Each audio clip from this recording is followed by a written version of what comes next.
lot of my hollow forms, I hollow through the bottom. And I found this piece in the house. There was an article in the AAW Journal, and when the heck was it? I wrote it on here. 2007 by Tom Crabb in Texas. Showed how to make a hollow form that's very thin all over and have an off-center hole in it. And the only way to do that is to hollow it through the bottom. Now, I took it one little step farther and figured out how to realign the grain after I've taken the bottom off. So when I glue it back in on this one, I hid the seam right inside of the foot. But I don't like to put foots on things. Now, we can pass this around and, well, that was a long story about how I explained to people how I did it with trained termites and poison. But it was believable. Trained termites. Yeah, trained termite. They're stubborn. And here's another. These are all basically the same thing. I also like to offset the opening. So on this one, you'll notice that the growth rings, the center of the opening is not in the center of the piece, but it's in the center of the growth rings. And the bottom, it's not in the center of the growth rings, but it's in the center of the tree. And this also is hidden by realigning the grain when I put it back together, which only really works on an end grain piece. That's what the log goes this way. So, because this piece of wood in the center is actually from about a ½ inch away. Yeah. So there is a little difference, but it gets pretty close. So did you just kind of follow the pith when you decided where the centers were going to be? Not necessarily. And then, well, this here, same exact thing, just a little bit bigger and with a little bit more carving on it. But it's the same thing. Here again, it was a rather large hole I hollowed it through and plugged it. And if you look hard enough, you can find the seam. I don't really care, it's on the bottom. And with that offset opening, I thought, hey, I don't have to stop with one opening. So you can offset it a little bit and put in as many openings as you want on the thing. It's all the same basic thing. It's very basic hollowing, and here the bottom doesn't quite exactly line up because it's a tree. They have twists and irregularities, but this is all the same basic thing that I'm going to show you how to do. And I've tried to, and actually planned a demo. I never did that before. I kind of planned it. I've got different pieces at different stages because you don't want to watch me hollow something. That takes forever. But now I take my piece of wood. If you can zoom in, let me see if I can get this over a little north there. Okay, the pith in this piece of wood is a little bit off center in the log, and you don't really have to be much off center to have a noticeably off center neck. A little bit, you move a ½ inch and it's actually an inch off. So now here, this is pretty close to center, so I decided to center it on the pith and put it in the bottom, which gives me a better chance of getting everything aligned when I glue it back together. And I wrote bottom on there. Now, on the top, there's my pencil line so faded. I'll put the X. Okay, there, beautiful job. Okay, you see the X? That's where I'm going to center it on the lathe to start, and the pith is away from that a good ½ an inch. And the reason I did that is I turn everything off of this axis until I get to the part where I'm going to put the neck in. Then I shift it over to the pith. So all the growth rings are concentric to the opening. Okay, you all understand I don't have to do any more? Okay, well. Great demo. Yeah, thank you, thank you.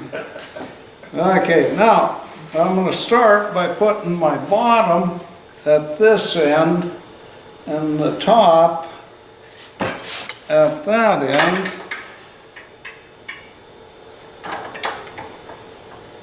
Now this has got a real big soft pith in it. So this is just a little trick I figured out for centering bowls and things to drive the spur into the wood. Now come on, I know it fits. There it does. This is a slide hammer from a Powermatic. I got it lined up. I just drove the teeth into the wood. They're going to get the best possible bite they can because, you know, you can usually you pound in the center spur over here, but you don't know if you're quite aligned with it. Most of the time it doesn't matter all that much. But on almost everything I turn, it's usually wildly out of balance to begin with, and usually to end with too. So I need a pretty good grip. Okay. Now, remember, this is going to be the top of the finished piece, and this is going to be the bottom. First, I got to get it rounded out and figure out my shape. And that doesn't take too terribly long. Put one of these on because I can't afford to take another hit.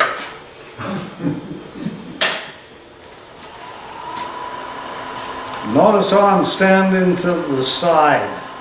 I learned that about the same time I learned to put one of these on.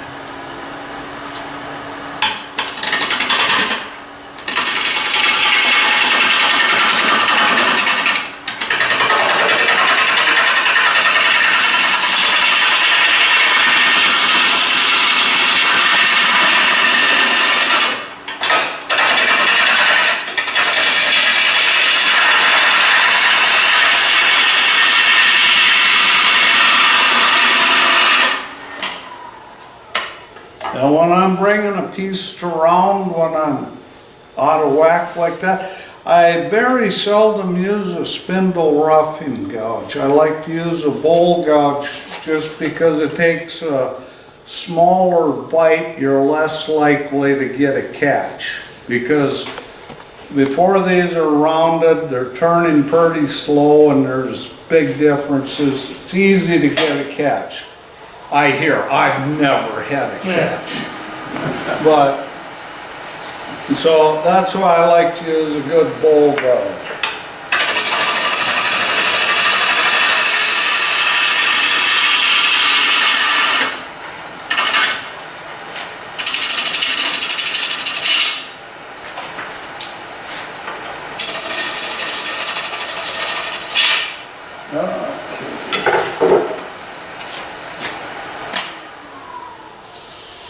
Paul, Yeah, did you tell us what kind of wood that is? this is Kentucky coffee tree. That's common as all get out in Kentucky, but not around here. It came from South Moorhead, it was in somebody's yard. Coffee tree. Yeah, Kentucky coffee tree. And it's kind of pretty wood. I might have developed an You know, allergy we to it. had a gentleman here that was an A1 woodturner that said coffee doesn't grow on trees. Yeah? You can believe what you want. I had to show him the book.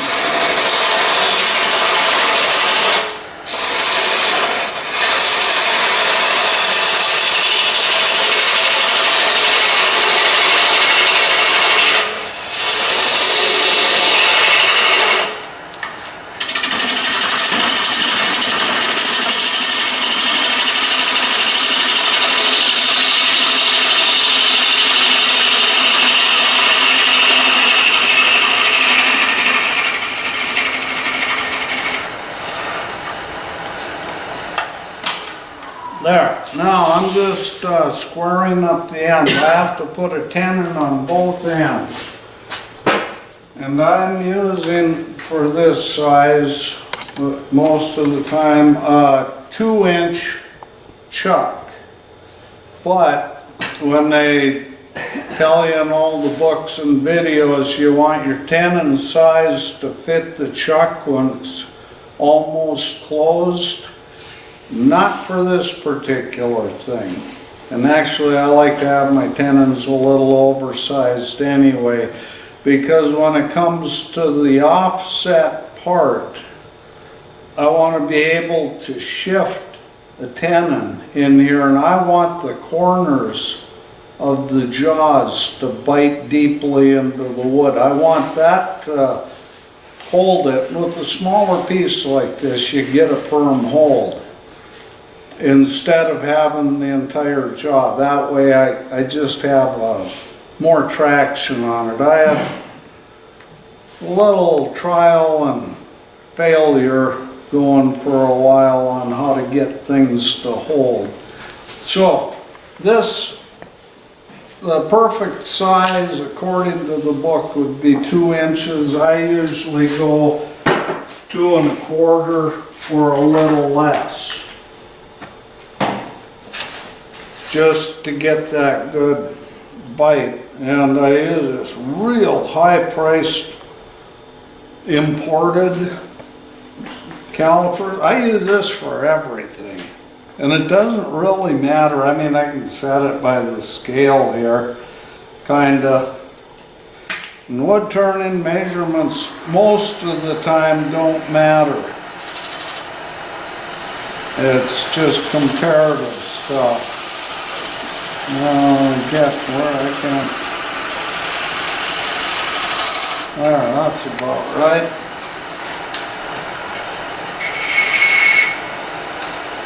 Some people just can see it, and every time I try to do that, I don't quite get it where I want it. And also, it's got a harder button on it than my lathe. I want to make sure on this end that the pith is inside of my tenon, or I'm going to have to move back a ways with it. So I'll make the tenon even larger on this end, just to make sure I'm there. When I can, now what do I do with this one?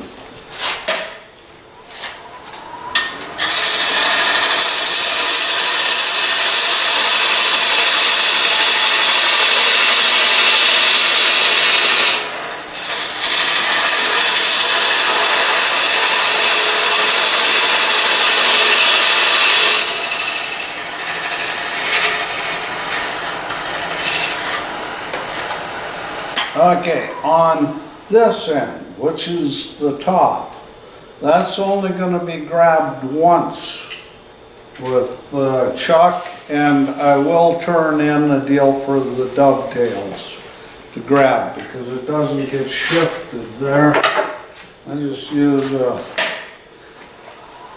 detail or spindle valve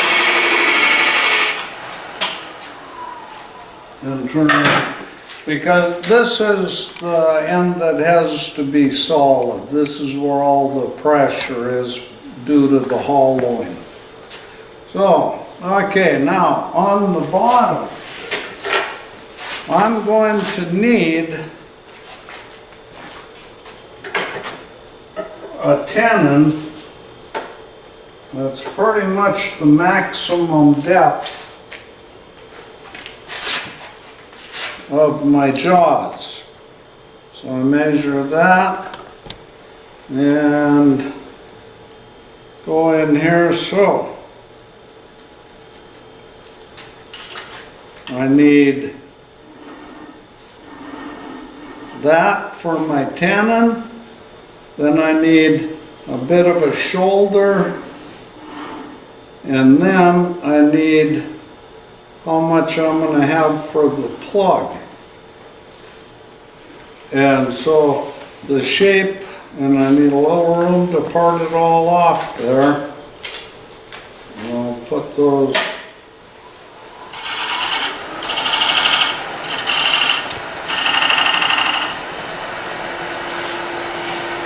Okay, can you see that now? Do I have too much light on there? How about if I shut it off? So which one is which now? Okay, this is the tenon area. I'm going to try and make these lines even darker.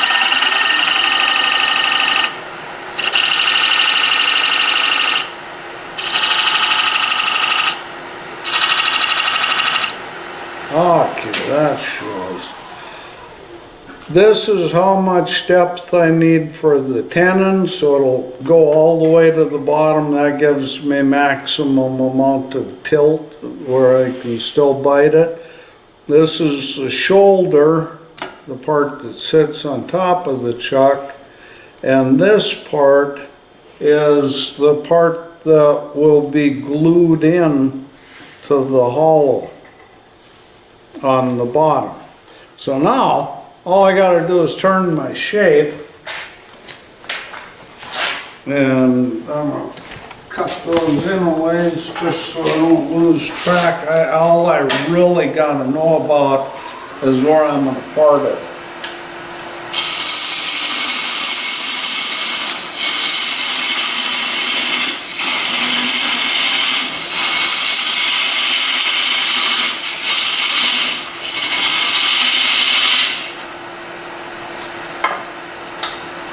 And I'll get that stuff out of the way.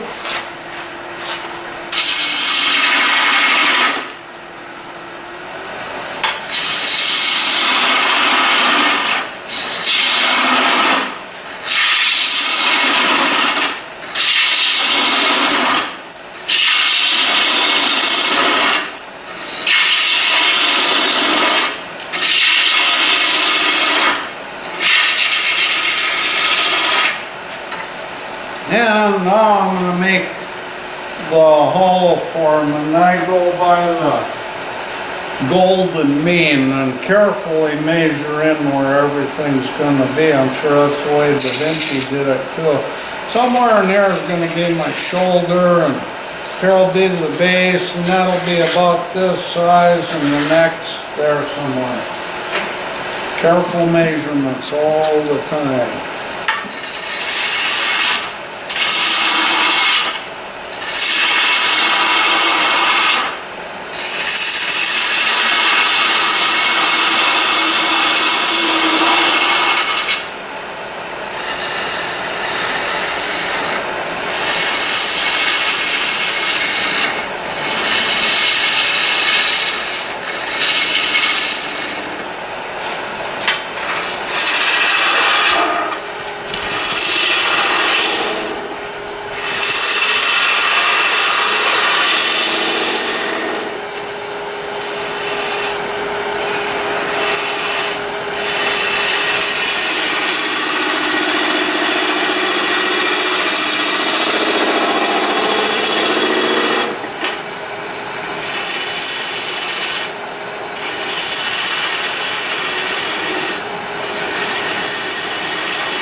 Okay, and now, when I turn the shoulder here and up to the top, I want a nice smooth curve that I can kind of picture it going in to here where the neck is gonna be.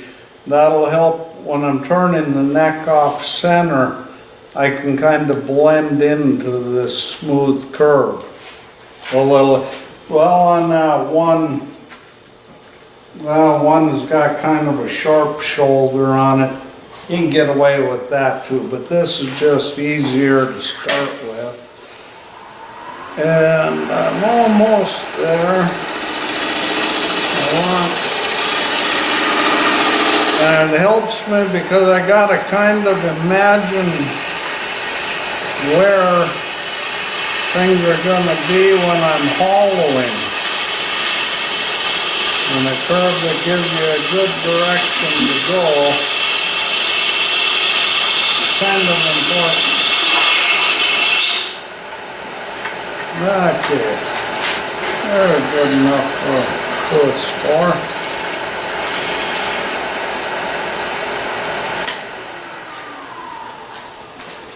Alright, there we have our form. The base will be that size or smaller. It's hard to make it bigger at this point. Get this in.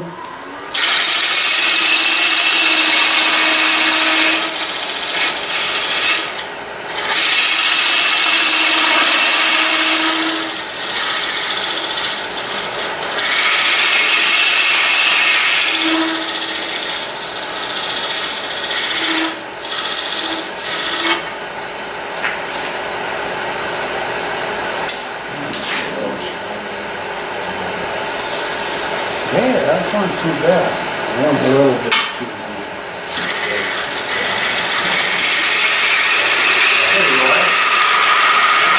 Keeps going in and out of focus. I don't know if anyone else has noticed that or not. Okay. Hard to see on this little screen, so. Okay, now on this tenon, I do not cut a dovetail because that's all the corner of the jaws is going to be holding that. Down a little bit more. Okay, there's my shoulder area.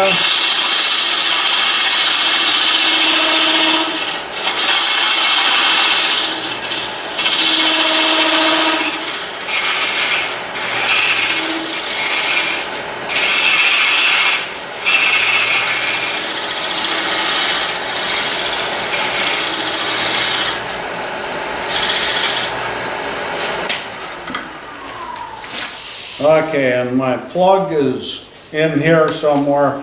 I'm also leaving a little extra which will go on the base of the piece to give me a little added strength. And it's time to part it off. Almost. I almost forgot the real important part.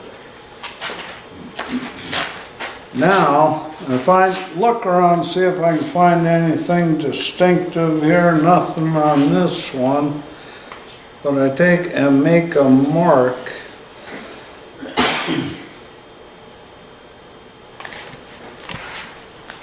All the way across there. Oh, sure. Nice straight line. And that, the mark here and the mark here are how I realign it again to keep this grain lined up with itself. That's the tricky part. You gotta remember, if you have a feature in the wood that's kind of distinctive, you can do it, but it's just a whole lot easier to put that mark on it. Now I know what else I forgot in my saw.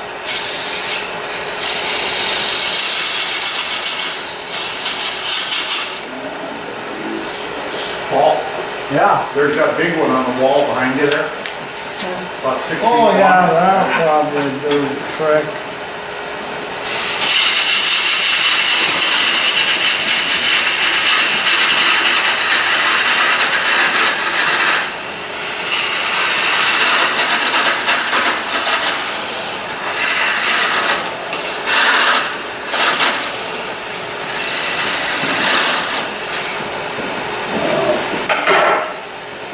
Larry's coming to your rescue here.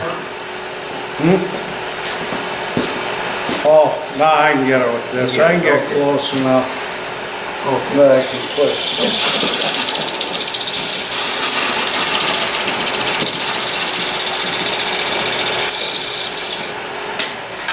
Okay.